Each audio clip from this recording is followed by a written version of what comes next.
St. Louis City Boys, what it do? From the arch to the booth, we talk about you. City Boys in the loop. Shout out to the St. Louis City Boys podcast. They're in your head just like Roman Berkey. This is a City Boys podcast. City leads you into the City Boys podcast right now. Kings, queens, and in-betweens, welcome back to the City Boys podcast. My name is Ethan Thornton, and tonight I am joined by two of my best friends, Jacob and Grayson. The boys are back, and we are talking about Seattle Sounders' 4-1 victory over St. Louis City SC. I wish it was a more graceful return for the boys, but don't worry. Tonight we are going to go through the lineup, recap the match for you, give the kits a rating in Kit Clash, and preview our upcoming opponent. And don't worry, we know we missed a couple weeks, so we'll talk about the Dallas and FC Tulsa U.S. Open Cup game as well. But before we get into all that, my two best friends are back, and they are ready to podcast. And I'm going to go to you first, Grayson, because you turned a year older while being gone.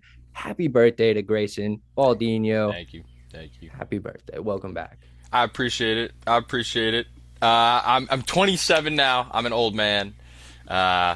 It's good to be back. I feel like it has been about a month since I've been on the pod with the bye week, traveling and out of town. Thank you, Ethan, for holding down the fort and doing a little solo episode for us. He's the GOAT. So shout out to the boy. Yeah. But yeah, overall, I'm just happy to be back, even though we've got a mixed bag of stuff to talk about here, mostly negative, but there's some good things to pull out from it. Jacob, it was also Jacob's birthday while we were gone, so we got two old ass city boys up in here. Jacob, how was your birthday, man?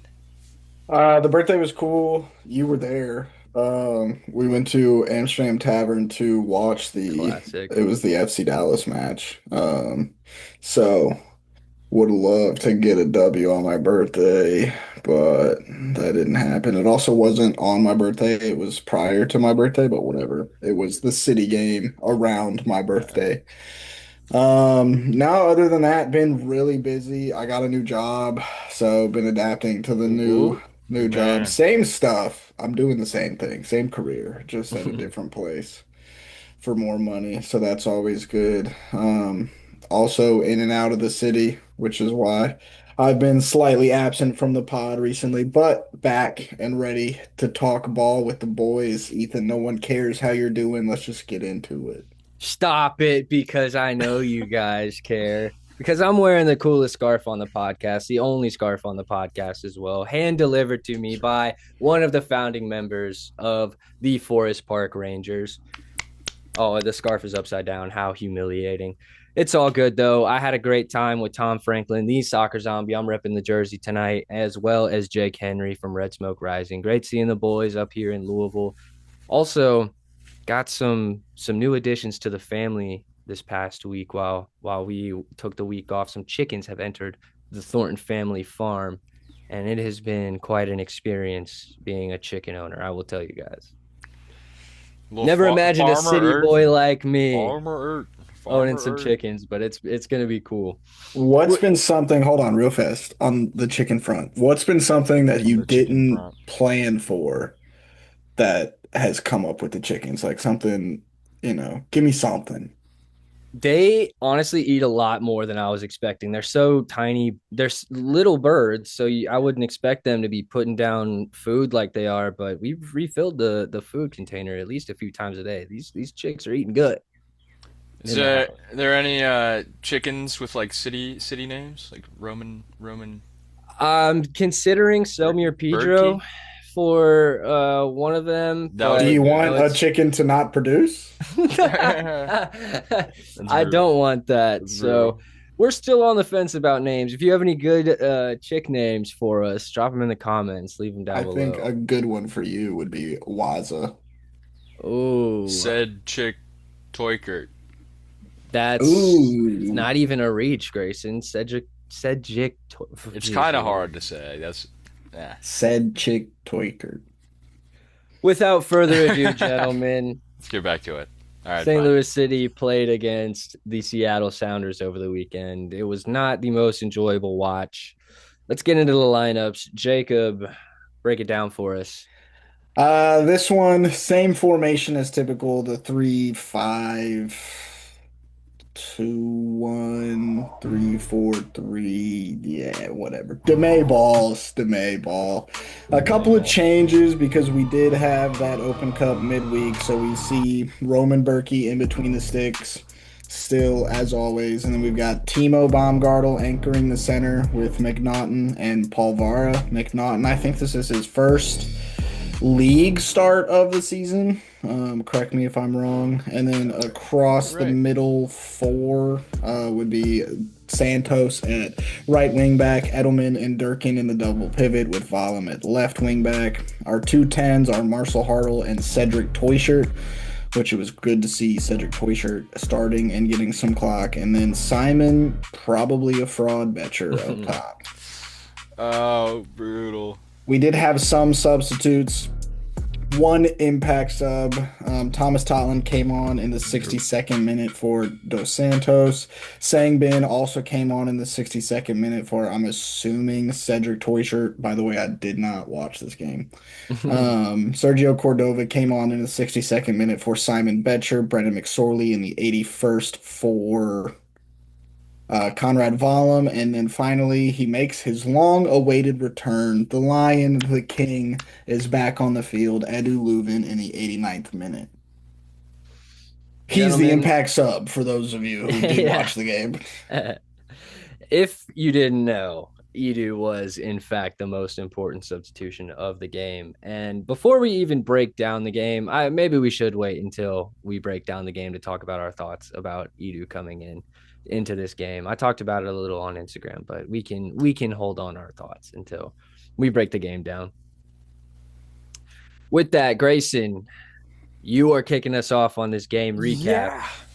Yeah, I'll go ahead and start it off. It's not a great, super fun start, I can't lie. And after losing to Seattle earlier this season, I didn't think it could get much worse, but it got about 2 goals worse. Speaking of 2 goals, I got 2 goals to cover, and it's going to be pretty easy because they are identical. 2 simple set pieces where we leave the back post wide open. Christian Roldan free at the back post for a header and a volley. 2 identical goals, 2 easy, about 20 minutes apart. Yep. STO goes down, painful start to the match, and it's just even worse that we just didn't learn from our mistake that just happened. It looked like we had 3 defenders, 3 St. Louis City defenders at the near post with no Seattle players near them. It looks like we're playing more like a zone defense on corners, and Seattle took advantage of that and just stacked the back post, and it left Christian Roldan wide open, Rafa Santos defending 2 players. It was just a perfectly executed set piece from Seattle, and just ball watching once again from St. Louis City. Like, credit where it's due to Christian Roldan because both goals are a good finish, but he really should have no troubles putting the ball in the back of the net due to being so unmarked. When a football player is that wide open, I refer to it as being butt naked because there's nothing covering them. And Christian Roldan should not find himself that available 2 times. Lightning should not strike in the same place twice. That is just an improbability. And for St. Louis City to let it happen 2 times in the first half, to go down 2 goals is really disappointing. We have started many games this year on the back foot, getting scored on first, trying to get back into games. And for this pattern to continue on is really frustrating. Ethan, I have a question for you as our most tenured defenseman on the podcast who played at a higher level of defense than maybe anybody else with a microphone in front of their face that isn't on Fox or FS1. Is there such thing as zone defending on set pieces? Look, there definitely is zone marking, but it's called by the coach. And I have never personally been on a team where it's anything but man marking. And so, in my experience, that's also the best way to defend set pieces is to be man marked on basically shirt tight on your mark. You want to be doing whatever you can in that situation to make sure that your marker can't score. And for no one to have Christian Roldan either time, for us not to learn our lesson on the first time is just completely unacceptable.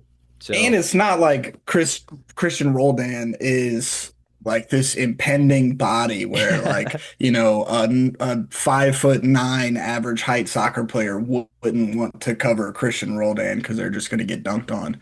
Christian Roldan is not a big fella. no, there I can't think of a player on our team that could not mark Christian Roldan. So for him, a player of his quality, which is above average in the MLS, I would say, to just have those free chances, I mean, it's simple math. He's going to score both times. Yeah, it's despicable.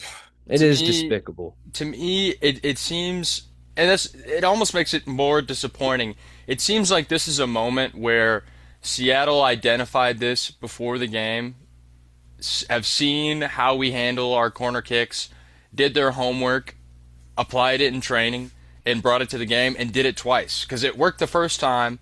We set up the same exact way for the next corner. They're like, oh, let's run the play again. And it was identical. You've got two Seattle players basically blocking Rafa Santos from getting to Roldan. So in my head, this is a completely planned corner kick routine that they've got going, and it was just perfectly executed twice. And it's just disappointing. I hope Yeah, I think their set piece coach definitely got his bonus this week. I hope Personal. to see an adjustment on our corner kicks to be more man marking oriented because we should have no problem defending any set piece in the MLS. We should have no problem attacking set pieces in the MLS. We have too much size and too much quality, in my opinion, to let that happen either time and for us to not be effective as well on set pieces. So halftime goes, well, is it in halftime? No, it is. It's right after halftime. Seattle would get their third. It would be Conrad Vollum giving up a penalty against Paul Rothrock, who does some really good attacking work in the end to cut back and force Conrad Vollum into a stamp. He stamps on his foot, forcing a penalty in the box. But really, for me, this goal comes from poor positioning. If you rewatch the goal, you can tell that there's too much space, or there's Baumgartel and McNaughton are covering the same space. It's not effective positioning. So the ball gets played out wide to Rothrock. He's able to do what he does, making Conrad Vollum commit a foul. And then Rusnak puts it away with class. He's great from set pieces in general. Roman Berkey really didn't stand a chance for St. Louis City to go down 3-0. Did you guys see anything in this goal other than good attacking play from Rothrock and a good penalty kick? Am I missing anything here? Not much. It's good business that Seattle convinced Rothrock to come back. It was possible he was a free agent this summer, but they brought him back, and now we see how good Seattle is getting. They got a lot of veterans on their team, and I think they're just getting better and better as the season goes on. Yeah, I got nothing to add. That's fair. After I saw that goal, I was telling Tom, for me, it's the difference between a good team and an okay team. That's on display right there. Conrad Baum is frantically trying to get back to his position and defend and concedes a penalty in the process. Before it gets better, it gets worse for St. Louis City because we would concede a fourth late on in the game in the 85th minute. It would be Osaze de Rosario, Dwayne de Rosario's child, to put it away in the box after some good dancing. I mean, he has good footwork in the box to free himself up, but after when Jesus Pereira plays him in, he's too available. He has little to do to beat Roman Berkey and makes it 4-0 in Seattle. Pretty disheartening goal to watch. The game almost went off after that. Yeah, that finish, I guess, just got Roman Berkey off balance. Honestly, this goal, it seemed like a very savable shot. Um, I always hate when people criticize Roman Berkey, uh, but I'm gonna be that guy. I feel like he could have had this one. Uh, it was a pretty slow shot, but it was nice and low. It was a decent placement, not perfect, but it's coming through a lot of bodies in the middle of the park. So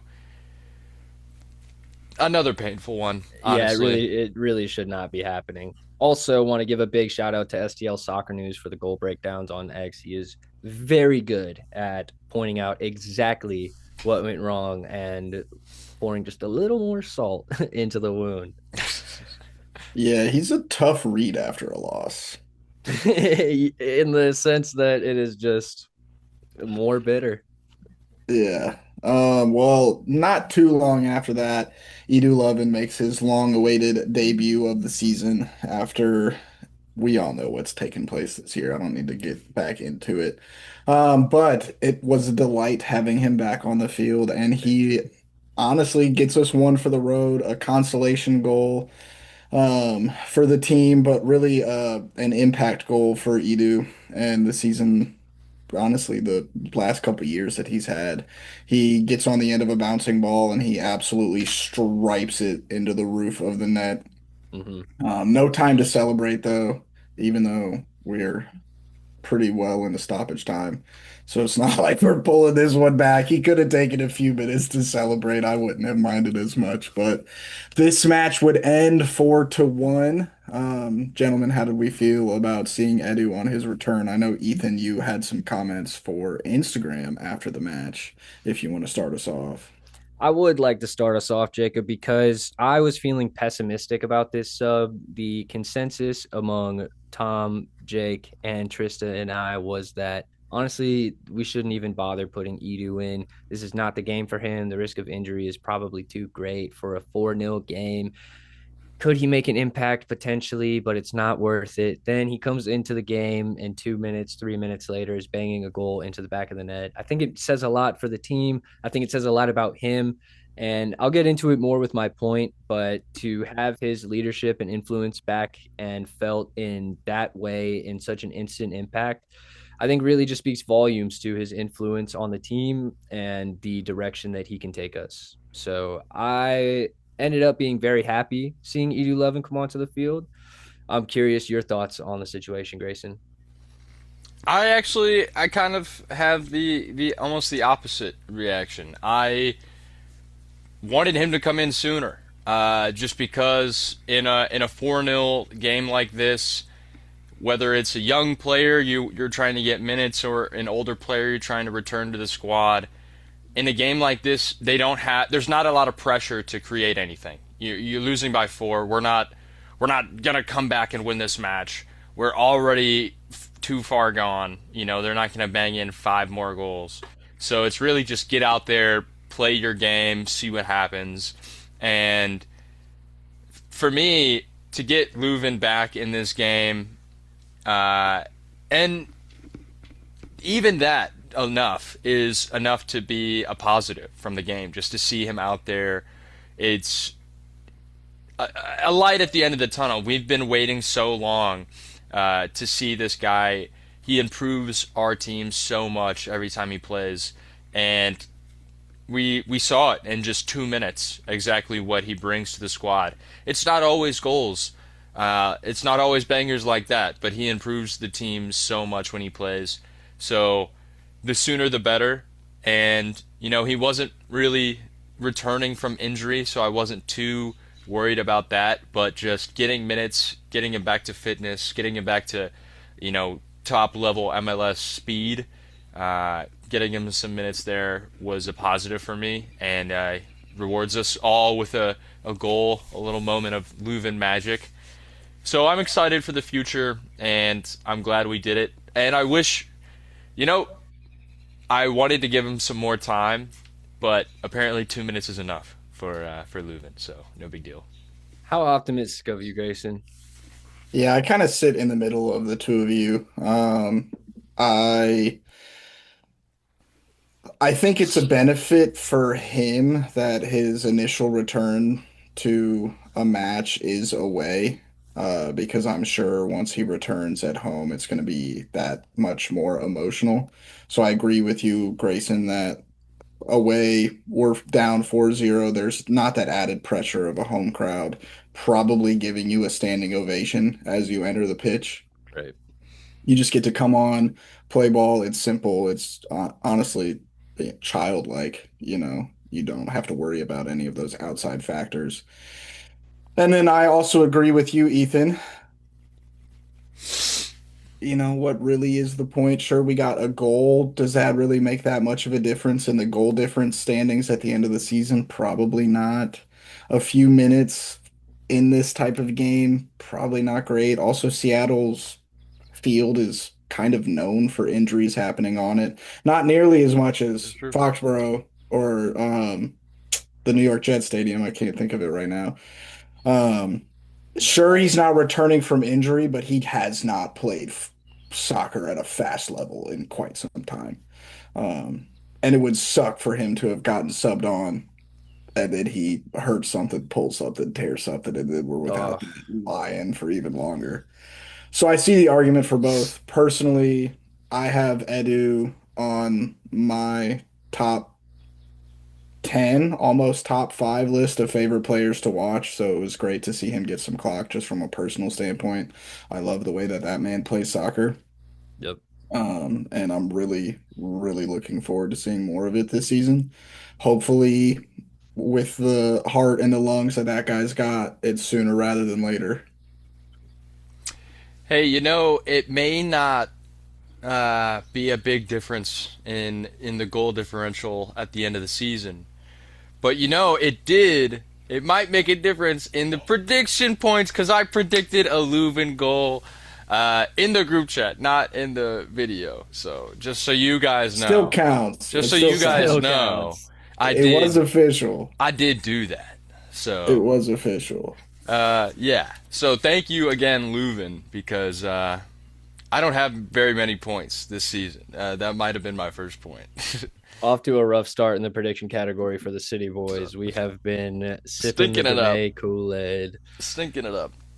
But gentlemen, that is how the game would conclude, 4-1 off the back of an Edu goal. That is a positive footnote for St. Louis City. It does say a lot about one of our leaders on the field, and I think it's a good segue into my point, like I alluded to, which is that Edu's influence just remains undefeated in St. Louis City. There has probably not been a player more positive when he's in the outfield, because Roman Berkey, you could make a very good argument, but he's not actually playing soccer, not really scoring goals or bagging assists like Edu. And year one, Edu Lowen was a very special player, a player that really carried us to our success. And if we can unlock even a slice of that form in the near future, St. Louis City are going to look a lot better. And that was proven to me after his very brief return. Seeing him play for St. Louis City too, I was honestly a little bit worried that he would need more time to get back into full fitness, more time to get back to the level of play and the speed of play. But after watching him against Seattle, I'm feeling really confident about Edu. I think that he could be the piece that unlocks this team. We've alluded to a lot this year that St. Louis City aren't playing at full strength. We don't believe that we have our best 11 players out on the field, and I think Edu is the major component in that. I think that Mbake Fall and Falou Fall could be argued at some point, but really we're missing our number 10. We're missing Edu Lowen, one of the most influential players on our team, and for him to be back was really fun to watch. So that's my point for this week. I'm excited to see more Edu Lowen going forward. I hope that we have him against San Jose next weekend, and definitely hope that we have him against Chicago. So those are my thoughts. Anyone have any opinions about my point this week? I actually don't, but part of my point kind of talks about the competition in the midfield, and especially with Leuven returning back, I think that's a fun conversation. So Let's hear it. let me get into this, and then I'll throw the question up in the air. But to start off, 1 win in 8 games is never good enough, no matter who the opponents are. We do have 2 and 9. I'm not counting our U.S. Open Cup in that run there because I'm talking about MLS games here. But, I've praised May for his consistency in our lineup, but now I think it's fair to say we've seen enough from this group of players. So let's give it a rest here. I'm not saying change it up completely, but let's start some rotation here. Let's regroup. We've brought in a ton of depth pieces in the off season, specifically in defense, so we can afford to rotate now, try something new, and grow, because we've seen a same back line for all of our matches this far, except for McNaughton rotating in as well. But we can afford to rotate, and it won't. I'm just gonna say it's not gonna be good enough. Even with our rotation, I think it's only been 8 games, but I kind of feel like we've seen what our ceiling looks like with this group. I hope not. And With this specific starting 11. with this specific starting 11, I Sure. think we've seen this ceiling. So if we can rotate and try something new until we can finally capitalize on a big striker in the summer, Yeah. because right now I think it's not good enough. I don't think we're going to get much out of continuing to play this same lineup. We've seen it improve slightly, but I don't think it's going to improve drastically. I do want to talk about some specific players I'd like to see. We've seen Thomas Totland come off the bench this game. I think it's time to rotate one or both of our wingbacks. We have the 100%. depth. We can do that. We can swap sides too if we want to try Vollum on the other side. He looked good. He might be able to see something different on the other side of the pitch. He And might be just- able to drive to the fucking end line. Just give him a refresh. So Totland deserves a run. Another name that I'm very excited to see back, and we've never seen his peak, is Ostrich, Thomas Ostrich. Yes. So he just featured for City 2 over the weekend, scored a cracking Grayson classic goal, a slow roller to the bottom corner. That's how we like it. He's returned. And I think, honestly, so we've been rotating a lot in that right 10 position. I am not 100% convinced that Lowen is the best fit there, because I really love seeing Lowen at the deep-lying playmaker. I'm not saying I don't want to see him experimented at the 10, because I think that could also be fun to see Lowen higher up the pitch, maybe smacking in some goals. But another name I like to throw in there is Thomas Ostrich, because I think him and Hartl could work really well together in an attacking sort of pivot. So Fucking Lubin at the 9, baby. Lowen at the 9, dude. He would be a meaty striker. That would be nice. So there's a lot of competition in this St. Louis City lineup at center back, in the midfield now that we have Ostrich back and Lowen back. Striker, there's competition. It's not going great for anyone, but there's competition to be had. So I want to see McSorley. I want to see Joyner. Please. Sang Please, Yeah, Joyner, Joyner, stay please. I was so surprised we didn't see a Joyner substitution appearance in the weekend after his cracking free kick. Yeah. So we saw 2 players who scored not feature at the weekend, which is kind of disappointing. But we've got another U.S. Open Cup match coming up. And this one is important. We play against Chicago Fire. It's going to be intense. It's going to be a hard game. I'm done. So let's talk. Jacob. I have a question. So you mentioned ceiling. I have a take on what our ceiling looks like with an asterisk. I'm interested to see what you guys think the ceiling with that 11 was in the last 9 MLS matches. The 1 win sounds about right. Eking out 1 win against the Revs. I mean, we've had challenging opponents, don't get me wrong, but we have not been up to the level. Okay, Grayson. Yeah, I think our ceiling is a 3-1 win against the Revolution. Like My take's different. that's not winning the You think league. it's above that? You think it's higher or lower? Mine's with an asterisk. I think our ceiling is the 75 minutes we played LAFC. That team was electric and very good. And what were we missing is my asterisk, a true clinical number 9. But we Yeah, that's true. sadly We did lose don't that game. have that. We don't We have did that. lose that game. But that team, the way we played in that match was the probably the most entertaining Deme ball we've had in regards to a loss. Like, sure, winning fixes all, so we're gonna look at the Revs as a even bigger W than it is. But as the most entertaining Deme ball we've seen against a top 2, top 3 team in the West, that's definitely going to be challenging for the cup. And we had multiple chances in front of goal that we couldn't finish, Simon. And we held them, what was it, 2-0 at the end of that match? We played them well. I don't remember the exact score. I think it is 2-0. It's always 2-0. Yeah, it is 2-0. Yeah, it was that against fucking LA. French fuck.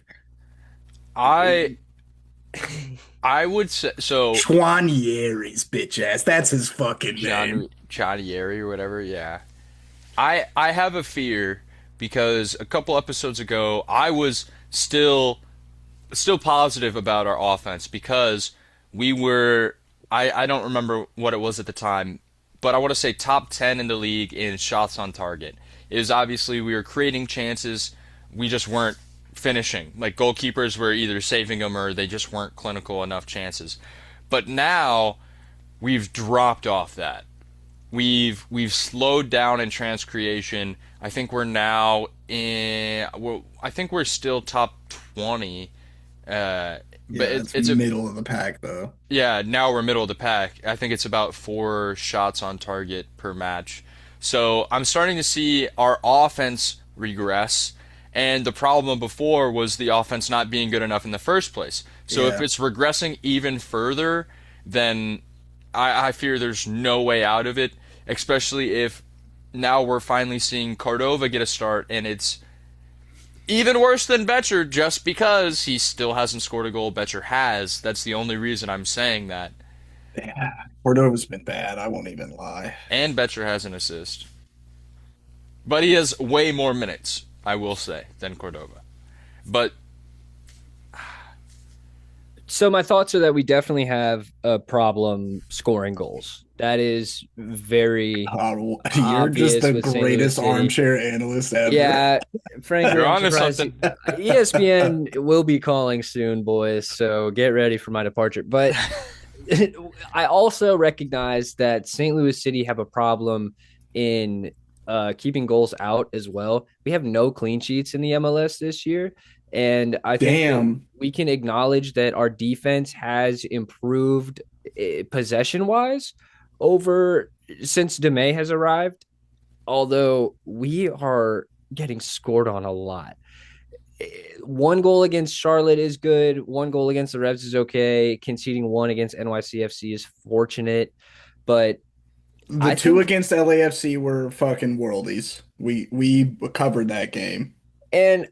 But my feeling is that we could also make improvements in the defense as well. And I think that we have rotations that could be made that are equal and or better. I know I Yeah. called for Timo to be subbed out before the FC Dallas game, and then he made me eat crow when he scored a goal. However, I stand by what I said, and I think that honestly, now that Orozco is under concussion protocol and probably returning against San Jose, but I might like to see a different look back line and midfield for St. Louis City. I think that despite Edelman and Durkin's work rate, there's There's a something hole to be- there. There's something to be desired in quality, and especially defensively. I think that they have been just caught way too high up the field in a lot of the goals that we've scored. Yeah. So I'm not saying that Thomas Ostrak would be a defensive rock for us in the midfield, but I'm saying that I would like to see rotations in our defensive midfield. I would like to see Thomas Ostrak get some minutes. I like Grayson's idea of him being in front of Edu Lowen in the midfield. And honestly, I think that we have three center backs that could start in the MLS in Mbake Fall, Lucas McNaughton, and Falou Fall. So I might like to see those three get a run out at the center back position as a combination. And then the final rotation I would make is indeed at wingback as well, because I think that objectively Vollum and Santos have been underperforming this season. So I definitely like to see Totland get a run out. And Grayson, I'm with you. Makai Joyner should be getting a start at right wingback for me. Hey, in worst case scenario, and I don't think this will ever happen, but it'd be interesting to see what Dante Polvara could do in the midfield. I've really been impressed with him Sure. this season, in just the way he's handled himself in the back line. It's not been perfect, but I have liked what I've seen from him, especially in possession. I'm with you there. I could see that as well. I could see him and I could see him in Lowen. I could see him and Chris Durkin anchoring the midfield. My only, because I really don't disagree with much of anything that you said there, Ethan. My only fear is because because of the formation and the requirement of the double pivot in May ball. Leuven's not really like a world class triathlete. He's not going to cover all over the field like Durkin or Edelman. Really, Right. Durkin's kind of the standard for what you need from a double pivot as far as work rate goes. Mm-hmm.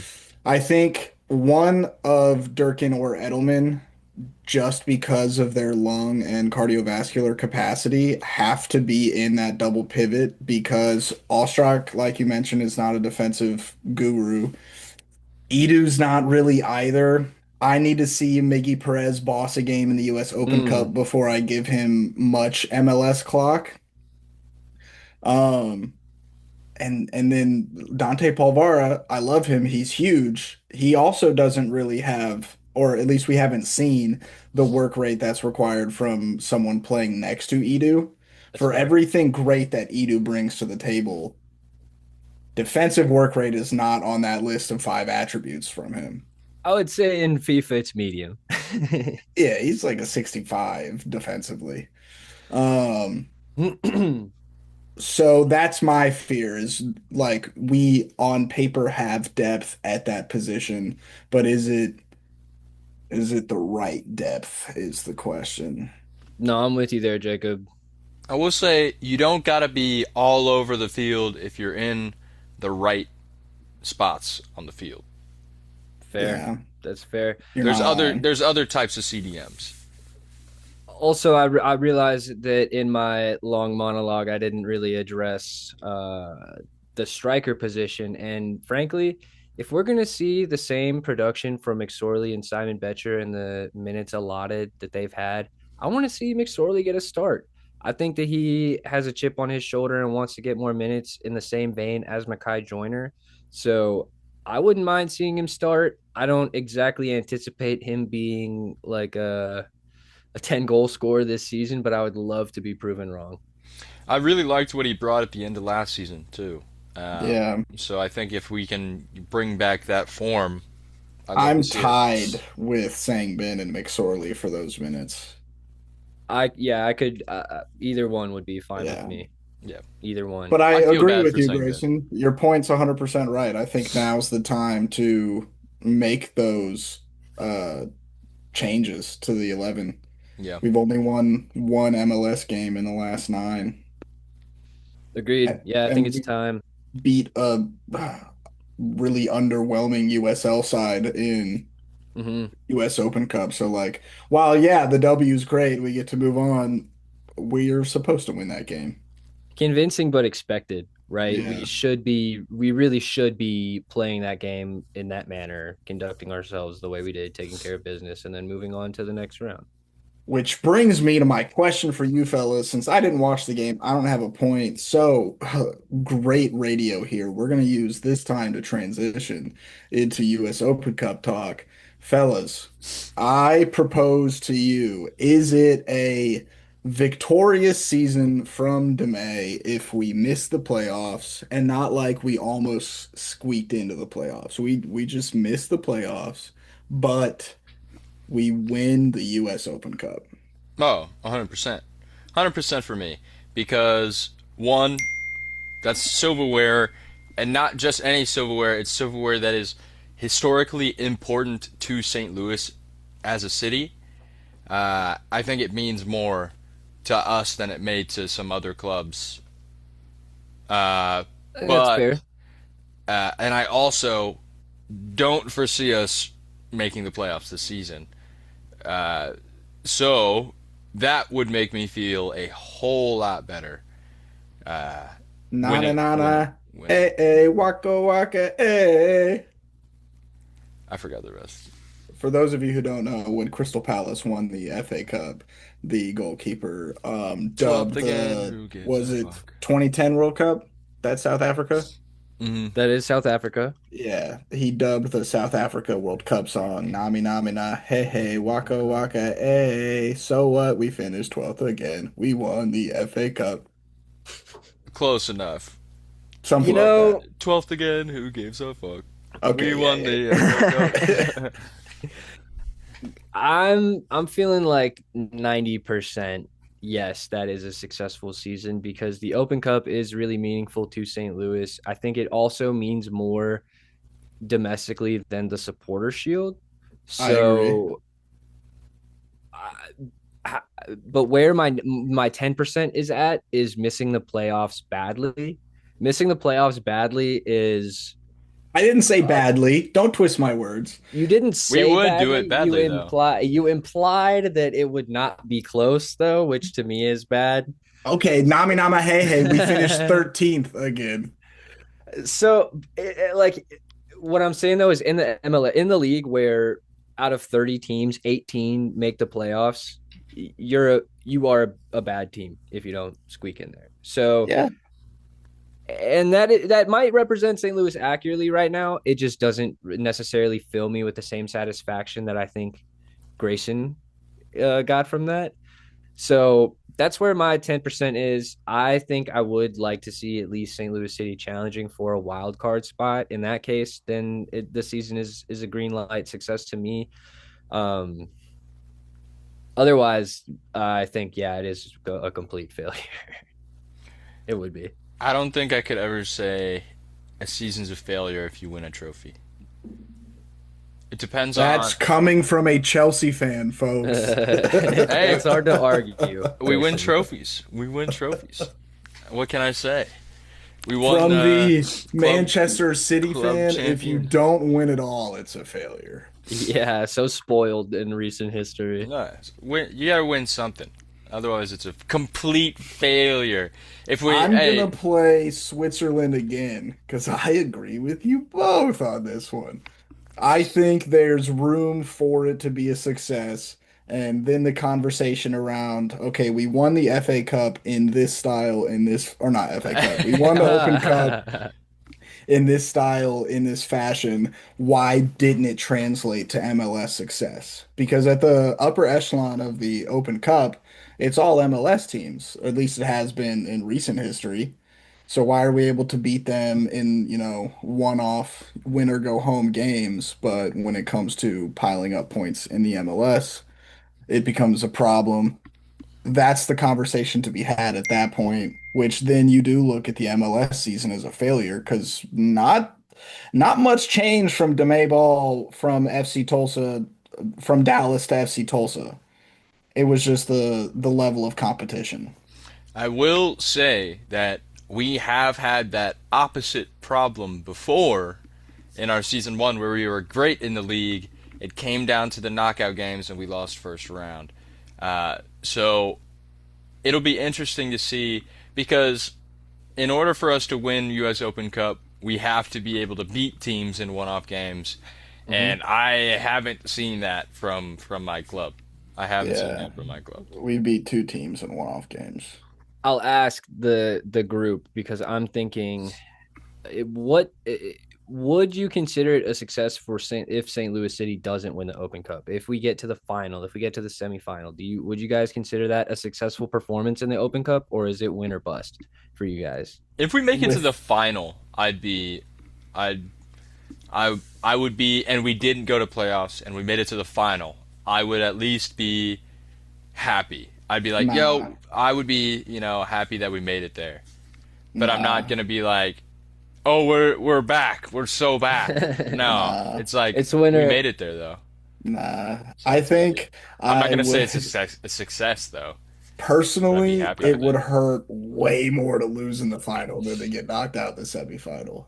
Okay, yeah, Um, I agree with you there. That would. so yeah, Ethan, it's win or bust. I think I'm kind of with you, Jacob. I'm kind of in the win or bust camp because DeMay has also talked about going all in on the Open Cup and making it a priority in the city, which I don't expect as lip service from him. So I'm with you there. I think we do need to win the Open Cup this year. As long as it doesn't come from Carolyn Kindle, I'll believe it. I also I don't think it's super realistic to say that we will. I don't think it's realistic we win the Open Cup this year. Well, I'm just I don't know mean, if it's unrealistic to me. making it past Chicago next week. We'll save that for the preview for next week. But I'm not too hype about it. I don't have a high. Do you guys know how bad I want to beat Greg Berhalter? you look just like his son. And I look like Greg. Yeah, we got Greg and Sebastian Berhalter featuring on this podcast. Dude, we should dress up like them and do an interview. That'd be fun. We'll just say the most out of Ethan pocket has to stuff. call you dad. Get Greg fired. It'd be great. Yeah, I love this idea already. All right.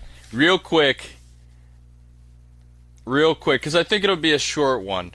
I say we hit this Kit Clash real quick, because, yeah, let's ring the bell real quick. Bing, bing, bing, bing, bing, bing, bing.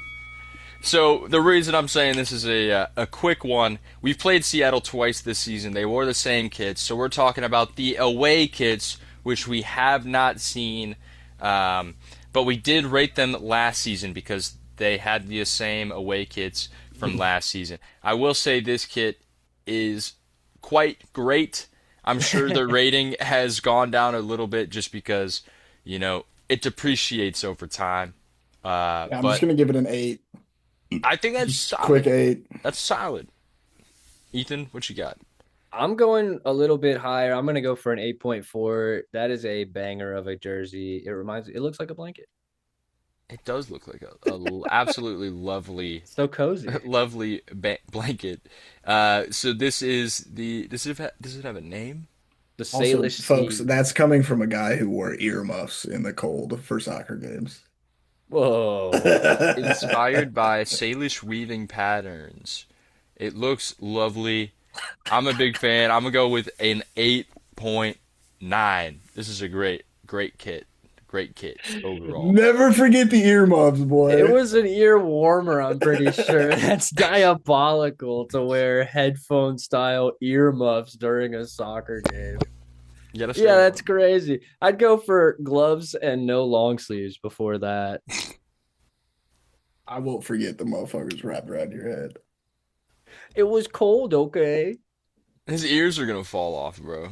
Leave him alone. I was tired of hearing you in the midfield. All right, Well, all right. gentlemen, that concludes the Seattle Sounders game. And honestly, good riddance. I'm tired of talking about it anyways, but I did quite enjoy our conversation about rotations of the team and how St. Louis City can improve. Hopefully, DeMay is listening. With that being said, though, we have a new opponent this weekend in the San Jose Earthquakes. And, gentlemen, they are playing at a high magnitude, you could say, right now. coming off. They're actually playing fantastically this season, but most notably, in my opinion, coming off of a 4-1 victory against LAFC. Absolutely ridiculous showing, scoring 3 goals in 6 minutes against a team that previously had not conceded in like 600 something minutes. So, absolutely unreal performance in their last game. They have also got some players absolutely playing out of their skin right now. In my opinion, the player with the hardest name to say as well is Nico Tsikiris. I think that's how you say his name. Dude. Been great since match day 1 and shows no signs of slowing down right now. Honestly, he's playing how I anticipated Diego Luna would be playing this season. Just very good. Lots of goals, lots of assists. What do you guys know about San Jose this season that we need to look out for? I think it's really cool. Okay, I won't say really cool. I think it's kind of cool to see San Jose turn the corner from moving on from Josef Martinez and Chicho Arango to focusing on a more youth-focused squad. You got Nico Tsikiris, who started for the U21 U.S. men's national team and was fantastic in the I think it was the U21 World Cup. He was really good for us. Bo LaRue has been fantastic this season. Their other midfielder, Vieira, who holds the pivot with Bo LaRue, has also been fantastic this season. Preston Judd, I never thought Preston Judd would be a good MLS striker, and here we are. He's got 3 goals and 2 assists this season, I'm pretty sure. He looks pretty solid. It's just very interesting to see San Jose turn it around. And I haven't even mentioned Timo Werner, who finally scored his first goal of the season.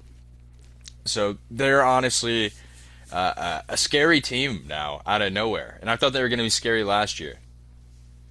I had this game when the season started earmarked as a relief match because St. Louis City had such a hard start to the schedule. Yep. Instead, we have an undefeated San Jose. They haven't lost this year that I can see. I see 7-0-1, so maybe I just can't read. But yeah, they lost to the Sounders.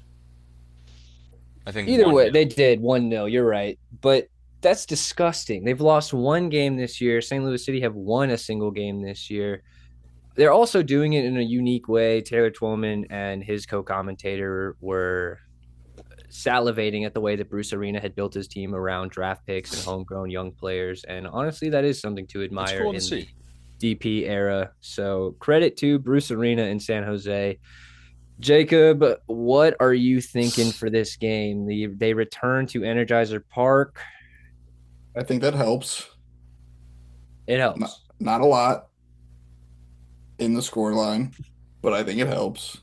We did see Seattle away. We lost 4-1, but Seattle at home, we lost 2-1, 1-0, 1-0. 1-0. So I'm giving this a this sucks, but I give this a 2-0 loss. I don't foresee anybody scoring for St. Louis. But in the event that they do, I am going to pick a goal scorer, Got to. and his name is Marcel Hartle.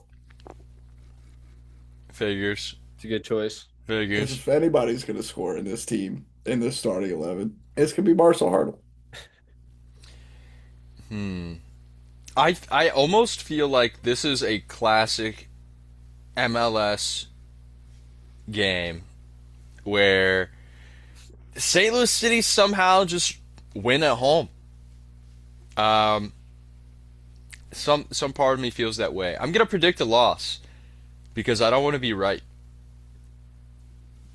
Fair. I don't want to be right. Okay. I'm gonna say we lose 3-1, but in we're gonna win. We're gonna win this one. Don't let the soccer gods hear you. I don't know. Who you got scoring for us, G? All I'm going to say is San Jose I don't think has ever won a game at City Park. I feel like we've smashed them every time they've come here. New team, but my goal scorer is going to be Oh boy, Cedric Toykert. Good shout. Good shout. I like that pick. Guys, I don't like this game. I don't like this opponent. I don't like St. Louis City's form. And I have a feeling that if DeMay is being truthful, that I think we'll see a better 11 potentially in the game after against the Chicago Fire in the Open Cup. So I'm going to anticipate a loss. I'm mentally preparing myself for that. And I believe I haven't predicted a loss yet this season, despite rationally knowing better. So I'm gonna go for my more rational side this time. I'm gonna pick a 2-1 loss with you guys picked some good players to score. I'm gonna take a lesser opportunistic player to score in Daniel Edelman, because I think that randomly he gets chances around the top of the box and one of them's going to connect. So I'm picking Daniel Edelman to score. I think I also learned recently that his middle name's Ethan. So not a bad name. Not bad. I don't hate it. He's going to score now. So I hope he scores. That's my pick. But unfortunately, I do think St. Louis City will lose despite our home field advantage. And I think that we will quickly look to the Open Cup. So that's my prediction. Do we want to talk about that game against the Chicago Fire at all? Heck nah. Grayson wants to leave it for its own solo episode. We'll dedicate an episode to the Open Cup. It deserves it. I think so. It does. Hopefully it gets a follow-up too. Its own follow-up episode. Because if it doesn't, that means the result did not go our way. It would be so good to see St. Louis City do something positive this year. That'd be lovely. Alrighty, folks. Are we ready to head out? Any grab bags? Do we have any grab bags? I've got nothing, actually. You know what? I actually do have a grab bag. For anyone listening this far, please comment your support for me in the marathon this weekend. I'm running my first marathon on Saturday, and I'm absolutely... Comment what time you think he's going to get. I feel a pit in my stomach right now talking about it, so I'm very nervous. I hope it goes well, though. I will update the pod. Comment the times. Yes, if you've listened this far, if you've watched this far, thank you so much. Make sure you like, subscribe, and comment if you're on YouTube, and follow, rate 5 stars, and comment if you're on Spotify. The fuck is the second part of this? You hit YouTube and Spotify. Okay. Follow us on all socials, but most importantly, folks, because St. Louis City sucks, make sure you tell your mother you love her. Peace.